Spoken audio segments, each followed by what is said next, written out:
जल्दी सो गए। रात के 3 बजे घड़ी के अलार्म ने हमें जगा दिया। हमारा लिबास वही आम हिंदू मालियों वाला था। माथे पर सुर्ख तिलक भी हमने रहने दिया था। मौका देखने के बाद मैंने अपने मुजाहिद की मदद से 70 फुट लंबी एक पतली और बड़ी मजबूत रस्सी मंगवा कर रख ली थी। रस्सी में कहीं कहीं हमने गांठें डाल दी थी। रस्सी हमने स्याह रंग की मंगवाई थी ताकि दिन के वक्त वो किले की अकवी दीवार के साथ लटक रही हो तो उसका रंग दीवार के मैले रंग में घुल मिल जाए और दूर से नजर न आए। इससे ज्यादा एहतियात हमारे इख्तियार में नहीं थी। हमने उठते ही अपने अपने ऑटोमेटिक पिस्तौल और उनका मैगजीन चेक किया। रस्सी का गोल गुच्छा बनाकर मैंने अपने कांधे पर रख लिया और अल्लाह का नाम लेकर चल पड़े। रात के 3 बजे सारी आबादी गहरी नींद सो रही थी। हम खाली अंधेरी गलियों में से होकर जल्दी से खेतों में आ गए। यहाँ हम महफूज थे। जिस रास्ते से मुजाहिद मुझे लेकर मुस्लियों की बस्ती की तरफ गया था, हम उसी रास्ते से चलते बस्ती के बाहर आकर रुक गए। मैंने कमांडो मंसूर अहमद बट से कहा, हमें एक जगह छुप कर दोनों खाकरोबों का इंतजार करना होगा। कच्ची सड़क के तीसरे मोड़ पर टाली के ऊंचे ऊंचे दरख्त साथ साथ खड़े हैं। हम अंधेरे में छुप कर बैठ गए। मैं सड़क की एक तरफ और कमांडो मंसूर अहमद बट दूसरी तरफ अंधेरे में बैठा था। कुछ देर बाद हमें घुंघरुओं की आवाज सुनाई थी।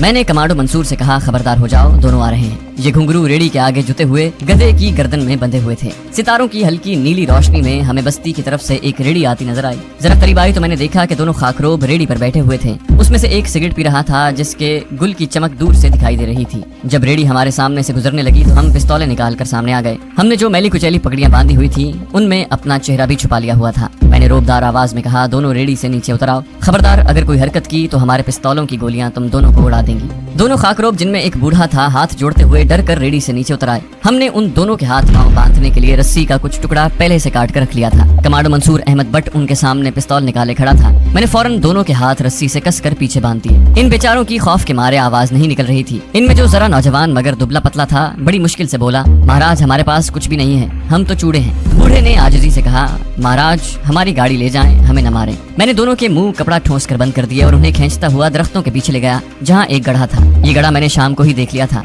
इसमें दरख्तों की शाखें और बड़े बड़े मुड़ पड़े थे। हमने दोनों के मुंह पर इतनी जोर से कपड़ा बांधा कि वो जरा सा भी मुंह न हिला सके, सिर्फ सांस ले सकते थे। फिर उन्हें दरख्तों के 2 अलग अलग मुड्ढों के साथ लिटाकर इस तरह जकड़ दिया कि वो सिर्फ अपने पाँव और हाथों के पंजे ही हिला सकते थे। ये काम हमने 2 मिनट के अंदर अंदर कर लिया था। मैंने इन दोनों के ऊपर वहाँ पड़ी हुई दरख्तों की सूखी शाखें डाल दी। अब वो गड्ढे में पड़े हुए बाहर से दिखाई नहीं देते थे। उसके बाद हम रेडी या गधा गाड़ी पर बैठे और गाड़ी को कले की तरफ डाल दिया। गाड़ी में 2 लंबे लंबे झाड़ू पड़े थे। 2 टोकरे थे जिनमें वो कले का कूड़ा करकट डालकर बाहर लाते थे। कुछ फासले पर कले के दरवाजे की रोशनी नजर आ रही थी। हम गधा गाड़ी तेज तेज चला रहे थे। रात अंधेरी थी और उसके सुकूत को गधे के गले में पड़े हुए घुघरों की आवाज तोड़ रही थी। कमांडो मंसूर कहने लगा, एक बात मेरे दिमाग में आई है। मैंने पूछा, क्या? गधा गाड़ी की बागें मेरे हाथ में थी। कमांडो मंसूर बोला, जिन 2 आदमियों को हम बांध कर फेंक आए हैं, मेरा नहीं ख्याल कि वो आज सारा दिन वहाँ पड़े रहेंगे और उनको कोई न देखे या वो कोई आवाज न निकाले। इस बात का खतरा है कि नौजवान मुस्ली 2-3 घंटों की कोशिश के बाद आजाद हो जाएगा और वो फौरन कले की पुलिस को जाकर सारी बात बता देगा। उसके बाद ऐन मुमकिन है कि पुलिस कले की तलाशी लेकर और ऊपर छत पर आकर नीचे लटकी हुई रस्सी भी देख ले। और अगर पुलिस को रस्सी नजर न आई, जब भी वहाँ कमांडो शेरवान वाली कोठरी के ऊपर पुलिस की नफरी दुगनी कर दी जाएगी। ये पुलिस CID की है। उसे फौरन शक पड़ जाएगा कि कश्मीरी कमांडो खाकरोबों के भेष में कले में आए थे और कमांडर शेरवान को फरार कराने का कोई न कोई बंदोबस्त कर गए हैं। कमांडो मंसूर की बात काफी वजनी थी। हमने आज कले के बाहर रस्सी लटकाने के बाद उसी दिन आधी रात को वहाँ आने का प्रोग्राम बनाया हुआ था।